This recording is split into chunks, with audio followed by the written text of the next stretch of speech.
अस्सलाम वालेकुम students, I am ज़ैन तबस्सुम और आप लोग देख रहे हैं ज़ैन अकेडमी चैनल। तो आज की इस वीडियो में हम हर्ट्ज़ रूल जो है इसके ऊपर बात करेंगे। तो हम बात स्टार्ट करते हैं एक एटम की इलेक्ट्रॉनिक कॉन्फ़िगरेशन से। एक एटम कौन सा है? बोरान जो है इसका एटॉमिक नंबर है 5। कितना है? 5, यानी इसके पास 5 इलेक्ट्रॉन है। अब हम क्या करते हैं, इसकी इलेक्ट्रॉनिक कॉन्फ़िगरेशन स्टार्ट करते हैं। तो 1s2, इसके अलावा 2s2, 2p1, 2p1। अब अगर हम इस s सब शेल में ऑर्बिटल देख ले, क्या देख ले? ऑर्बिटल। तो यहाँ पे इसमें एक ऑर्बिटल है, इसमें कितने इलेक्ट्रॉन हैं? 2 इलेक्ट्रॉन है। एक क्लॉकवाइज है, एक एंटी क्लॉकवाइज है। इसके अलावा इस s में 2s में भी यही केस है, इसमें एक ऑर्बिटल है और यहाँ पे इसमें जो एक इलेक्ट्रॉन है, एक क्लॉकवाइज एक एंटी क्लॉकवाइज।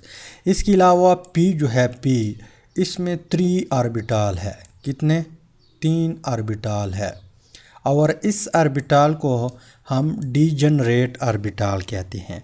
डीजनरेट ऑर्बिटल का मतलब ये है कि इन तीनों ऑर्बिटल्स का जो एनर्जी है वो क्या है? सेम है, यानी इसमें कहीं पर भी इलेक्ट्रॉन जा सकता है। अब यहाँ पे p में 1 इलेक्ट्रॉन है, तो ये इलेक्ट्रॉन जो है ये इसमें भी जा सकता है, राइट। इसके अलावा यहाँ पे इसमें भी आप डाल सकते हैं, इसमें भी जा सकता है ये इलेक्ट्रॉन। इसके अलावा यहाँ पे ये इलेक्ट्रॉन इसमें भी जा सकता है, क्योंकि तीनों डीजनरेट ऑर्बिटल है, तीनों का एनर्जी सेम है, किसी में भी आप डाल सकते हैं। लेकिन बुक वाले क्या करते हैं, इस तरतीब को फॉलो करते हैं कि पहले मान लो ये px है, py और ये pz, इस तरतीब से डालते हैं। अब मान लो हमारे पास एक और एटम है। कौन सा एटम है? मान लो कार्बन है। कौन सा है? कार्बन। कार्बन का एटॉमिक नंबर कितना है? 6, यानी इसके पास 6 इलेक्ट्रॉन है। अब अगर हम इलेक्ट्रॉनिक कॉन्फ़िगरेशन स्टार्ट करें, 1s2, 2s2, 2p2, 2p2, 2 2 4 और 2 6 इलेक्ट्रॉन आ गए। अब यहाँ पे काम ख़राब हुआ। क्या ख़राब हुआ? काम ख़राब हुआ। काम इस तरह ख़राब हुआ कि यहाँ पे अगर हम इस p ऑर्बिटल की जो डीजनरेट ऑर्बिटल है इसकी में 3, यहाँ पे मैं इसको ड्रा करता हूँ, राइट। तो एक इलेक्ट्रॉन पहले से था, अब जो दूसरा इलेक्ट्रॉन आया वो यहाँ पर भी ड्रा सकते हैं, यानी डाल सकते हैं, सॉरी। एक केस यही बनता है। इसके अलावा एक दूसरा केस ये भी बनता है कि एक इलेक्ट्रॉन यहाँ पे आया, जो दूसरा इलेक्ट्रॉन है वो यहाँ पे आया। इसके अलावा एक तीसरा केस ये भी बनता है कि ये जो ऑर्बिटल है, एक इलेक्ट्रॉन यहाँ पे है, दूसरा इलेक्ट्रॉन यहाँ पे है, पर ये जो है इसका स्पिन अपोजिट है। इसके अलावा एक तरतीब इस तरह भी आ सकता है कि ये हमारे पास 3 ऑर्बिटल हैं, एक इलेक्ट्रॉन यहाँ पे है और एक इलेक्ट्रॉन यहाँ पे है। अब इसमें कन्फ्यूजन क्रिएट हुआ कि ये वाला जो सेट है, यानी ये तरतीब जो है ये स्टेबल होगा, ये स्टेबल होगा, ये स्टेबल होगा, ये स्टेबल होगा। तो इसके लिए फिर कौन आया? होन्स जो है उसने एक रूल बताया, उस रूल के मुताबिक हम जाते हैं। अब उस रूल को हम स्टेट करते हैं, यानी उसको स्टडी करते हैं कि रूल क्या कहता है। तो यहाँ पे पहले आप लोग नोट करें उस रूल को। स्टेटमेंट कुछ इस तरह है कि when equal energies orbital are available. Equal energy orbitals का मतलब ये है कि या p डीजनरेट ऑर्बिटल है, यानी इसकी एनर्जी क्या है? सेम है। px है, py है, pz है। या हमारे पास d है जिसमें 5 ऑर्बिटल है, 1 2 3 4 और 5, ये भी डीजनरेट ऑर्बिटल, यानी इन सब की एनर्जी क्या है? सेम है। या f है, उसकी भी एनर्जी क्या है? सेम है।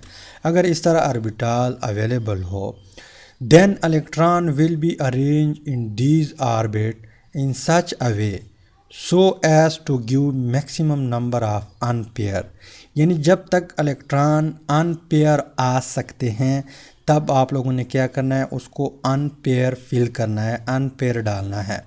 जैसे यहाँ पे पी में देख ले या कार्बन में देख ले, ये तो बिल्कुल गलत है। क्या है? बिल्कुल स्टेबल नहीं है, इस तरह नहीं जाता। इसके अलावा ये भी अनपेयर है, ये भी अनपेयर है, ये भी अनपेयर है। पर इनमें से भी आगे जो बात लिखी हुई है कि इलेक्ट्रॉन एंड, यहाँ पे सॉरी एंड है, AND क्या है, and have the same direction off spin, इसका स्पिन भी सेम डायरेक्शन होगा, यानी इसका स्पिन अपोजिट नहीं होगा। अगर एक क्लॉकवाइज है पहले से, दूसरा आएगा तो वो भी क्लॉकवाइज होगा, राइट। यहाँ पे एक क्लॉकवाइज एक एंटी क्लॉकवाइज, तो ये भी क्या है, गलत है हुंड रूल्स के मुताबिक। इसके अलावा इन दो में से चेक करें, ये भी ठीक है क्योंकि अनपेयर है। क्या है? अनपेयर है। और इसके अलावा दोनों सेम डायरेक्शन में है, दोनों का स्पिन सेम डायरेक्शन में है, यहाँ पर भी यहाँ पर भी। लेकिन बुक वालों ने इस तरह की है तो आप लोग भी इस तरह करें। लेकिन ये भी ठीक है, जिस तरह ये है ये भी इस तरह है, पर बुक वालों ने इस चीज़ को फॉलो की है तो आप लोग भी इस तरह फॉलो करें। इसके अलावा यहाँ पे कहने का मतलब ये है कि हुंड्स रूल ये कहता है कि जब तक आपके पास इलेक्ट्रॉन हो, पहले उसको आपने सिंगल सिंगल फिल करना है, सिंगल सिंगल फिल करना है। जब एक और इलेक्ट्रॉन आ जाए फिर आपने पेयरिंग बनाना है, पेयर और अनपेयर। पेयर का मतलब जोड़ा, अनपेयर पहले आपने अनपेयर अनपेयर अनपेयर अनपेयर इस तरह डालना है, उसके बाद आप लोगों ने पेयरिंग स्टार्ट करनी है। जिस तरह मैं आप लोगों को एक और कॉन्फ़िगरेशन करवाता हूँ ऑक्सीजन का। यहाँ पे सॉरी नाइट्रोजन है, नाइट्रोजन का एटॉमिक नंबर 7 है, तो 1s2 2s2 4 इलेक्ट्रॉन हो गए, 2p3 7 इलेक्ट्रॉन। अब इसका यही केस है जिस तरह ऊपर मैंने ड्रा की है, यहाँ पे यही s और इसका s जिस तरह यहाँ पे है, इस s का भी और इस s का भी यहाँ पे उसी तरह केस होगा। p में आप लोग देख ले, यहाँ पे पहले 2 इलेक्ट्रॉन थे, यानी पहले हम अनपेयर करेंगे, अनपेयर फिल करेंगे। यहाँ पे 3 ऑर्बिटल है तो एक इलेक्ट्रॉन पहले में, एक इलेक्ट्रॉन पहले में, इसके अलावा दूसरा इलेक्ट्रॉन इसमें, लेकिन सेम डायरेक्शन में होगा, सेम डायरेक्शन में सारे होंगे। अगर आपने किसी को इस तरह ये डायरेक्शन करवाया तो फिर ये गलत होगा। तो आपने क्या करना है, सेम डायरेक्शन में डालना है और पहले अनपेयर डाल के जब तक ये ख़त्म ना हो जाए। जैसे मान लो हमारे पास ऑक्सीजन है, ऑक्सीजन इसका एटॉमिक नंबर 8 है। अब हम क्या करते हैं, इलेक्ट्रॉनिक कॉन्फ़िगरेशन करते हैं 1s2 2s2 इसके अलावा 2p4। अब हम चेक करते हैं तो यहाँ पे 3 ऑर्बिटल हम ड्रा करते हैं। अब एक इलेक्ट्रॉन पहले इसमें फिल करे, दूसरा इसमें फिल करे, तीसरा इसमें फिल करे, लेकिन सेम डायरेक्शन में है सारे। इसके अलावा जो चौथा इलेक्ट्रॉन है p में, अब 4 इलेक्ट्रॉन है, मैक्सिमम 6 आते हैं, अब कितने हैं, 4 है। अब जो चौथा है वो इसको इसमें भी डाल सकते हैं, लेकिन इसका स्पिन अपोजिट होगा। अगर आपने यहाँ पे एक ही ऑर्बिटल में दोनों का स्पिन एक जैसा रखा फिर गलत, यहाँ पे इसका स्पिन क्या होगा, अपोजिट होगा। तो इसमें भी डाल सकते हैं, इसके अलावा इसमें भी डाल सकते हैं, इसके अलावा इसमें भी डाल सकते हैं। जब नेक्स्ट इलेक्ट्रॉन आ जाए ऑक्सीजन से, ऑक्सीजन के बाद फ्लोरीन आता है, उसका एटॉमिक नंबर क्या है, 9 है, तो यहाँ पे p में फिर 5 इलेक्ट्रॉन होंगे। तो यहाँ पे ऑक्सीजन के केस में हमने इलेक्ट्रॉन यहाँ पे रखा हुआ है, तो क्लोरीन के केस में हम इलेक्ट्रॉन यहाँ पे रखते हैं।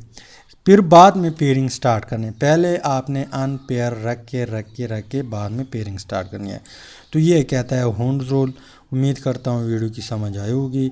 अगर समझ नहीं आई तो यहाँ पे फिर एक बार रिवाइज करता हूँ कि जब डीजनरेट ऑर्बिटल अवेलेबल हो, यानी सेम एनर्जी के ऑर्बिटल्स अवेलेबल हो, जैसे p है, d है, d में 5 है, f में 7 है, तो इस तरह सेम एनर्जी के ऑर्बिटल आप लोगों ने इस तरह करना है कि जब आपके पास इलेक्ट्रॉन हो पहले उसको आपने अनपेयर रखना है, सिंगल सिंगल फिल करना है।